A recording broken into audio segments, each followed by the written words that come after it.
We're here with Bob Dean, and we're leaving ECETI, going off to drop Bob off to the airport.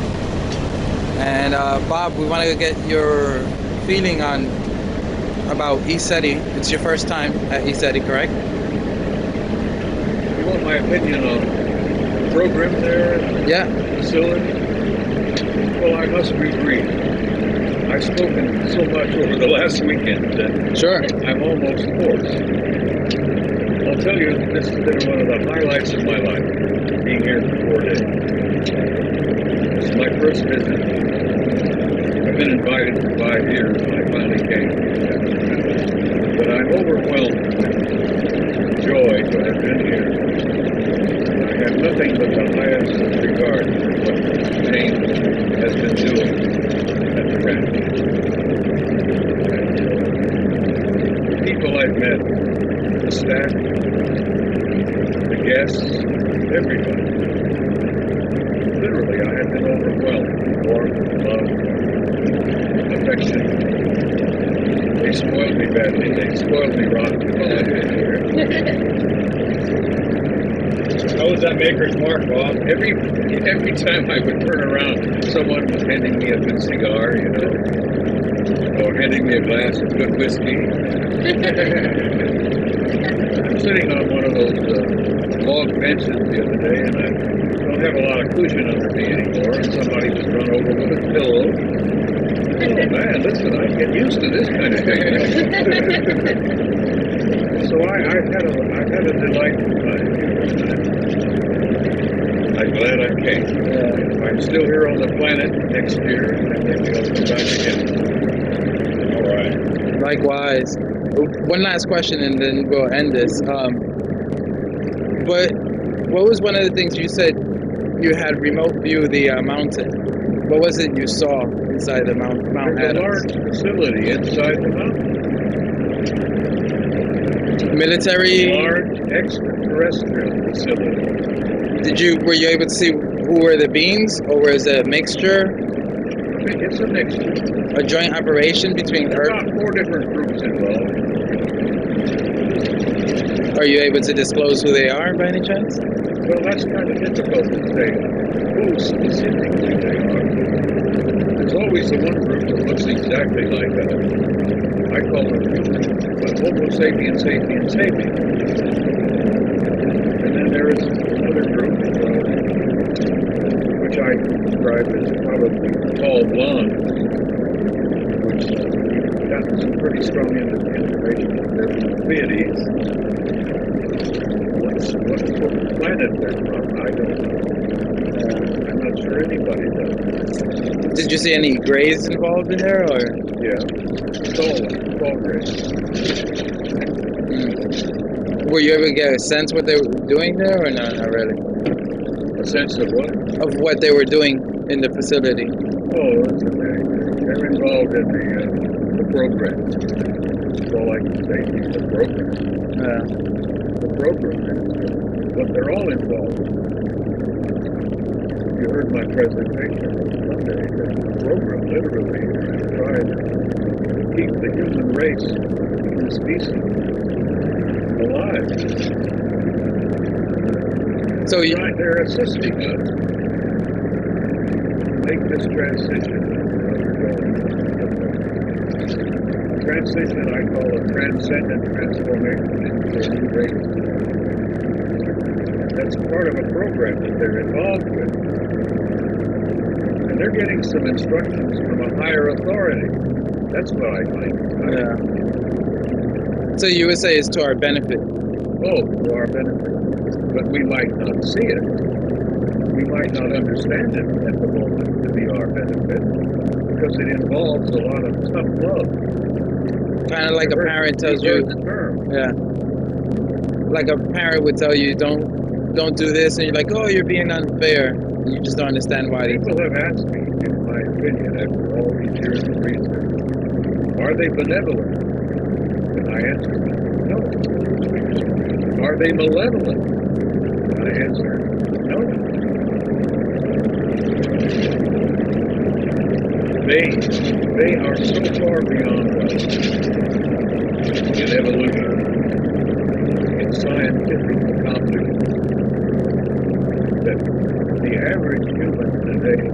time it would come permanently.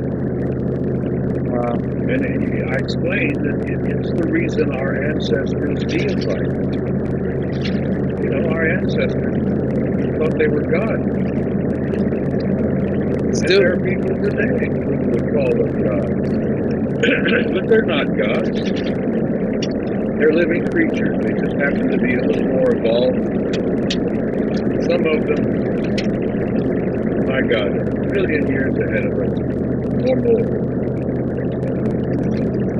But what's interesting to me, and the only thing that makes me feel good about the whole program, is that they really are striving to keep the human species alive and well. They want to see us as a race survive. And we're on the edge right now. We're going through a difficult time, and I describe it as going through the latter stages of adolescence. And I say to people, remember when you were an adolescent? Look back and remember how painful it could have been. Well, that's happening to the entire race. as far as what you've been doing for the last, what is it, 20, 30 years? 20 years. I've been researching it for 15 years. So let's say I've only been speaking out publicly for 20 years. Let's say in the last 20 years when you started speaking out, did you feel that you have accomplished or close to the goal that you set off when you first started? When I first started, I wanted to accomplish waking people up, telling them how they've been lied to, some of the things they needed to know. And I never, ever for a moment have wondered whether I would succeed or not. But I have, over the last 20 years, reached a point where I may have accomplished this much. I would like to have accomplished that much. But if I have just reached this level of waking a few people up, I have noticed that there is indeed an expansion of consciousness on the planet. 2 years ago I was in Barcelona. A year ago I was in Madrid, in Mexico City. 6 months ago I was in Atlanta. I have detected that there is indeed an expansion of consciousness, and that's gratifying. And it tells me that what I've been trying to do and what others do, I'm only one of a dozen or two different people who are speaking out on this subject, that we're making a little bit of headway, friends.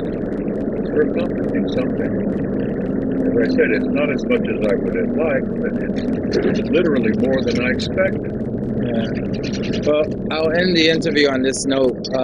Speaking for the 100th Monkey Radio Show, me and Tom, what you started off, when I first saw your video, it added a lot of credit to it, and that's before I had any experience that there is something happening, because why would you risk doing this? And I don't think you've become a millionaire doing this. A millionaire? Yeah.